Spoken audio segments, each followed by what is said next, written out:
پس لمونځ د قضا کیږي. پس لمونځ د قضا کیږي. دا دنیا چرته شل کیږي، ګناهونه درنه کیږي، ګناهونه دې لوړیږي، لاړه عمر خو تیریږي، تا ته عمر نه ودرېږي، ستا به زړه ورو تورېږي، ستا ایمان به خطا کیږي، ستا ایمان کمزوری کیږي، ستا توبه به نه قبلېږي، دا دنیا خو به ورانېږي، دا دنیا خو به نړېږي. یو ګناه چې درنه کیږي، یو بلماس چې سیوا کیږي، د شیطان رتبه زیاتېږي، نوره ږیره دې سپینېږي، اندامونه دې رپېږي، د مرګي نه مخورېږي، ټول عالم به راټولېږي، ورنه قبر هم یریږي. کم بلماس چې ننه کېږي، سوال جواب به شروع کېږي، بیا عذاب به شروع کېږي، بیا به تا سره څه کېږي، ستا عمل چې تلل کېږي.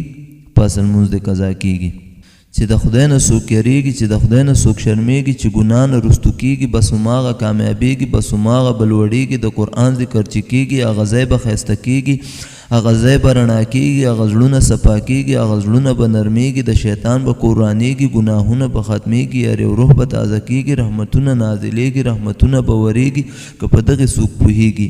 پس لمونځ د قضا کېږي. بس که نور خو لږ انسان شه، د خپل مور پلار قدردان شه، د مشرانو احترام شه، د اسلام په لار روان شه، ته ویونکی د قرآن شه، پوی په خپل ګټه تاوان شه، نامنونکی د شیطان شه، ته منونکی د رحمان شه، بریالی په هر میدان شه، د اخلاقو ترجمان شه، ای بچیه مهربان شه.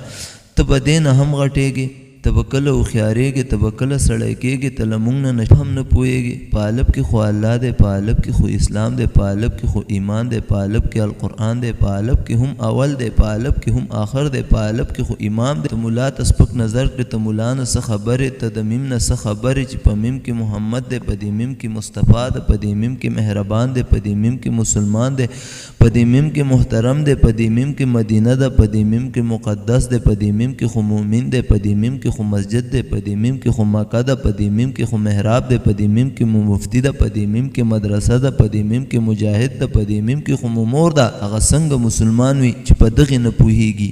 پس لمونځ د قضا کېږي.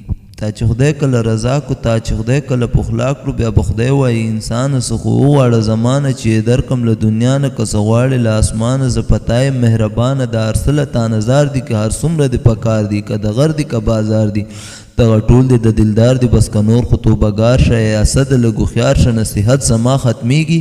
پس لمونځ د قضا کېږي.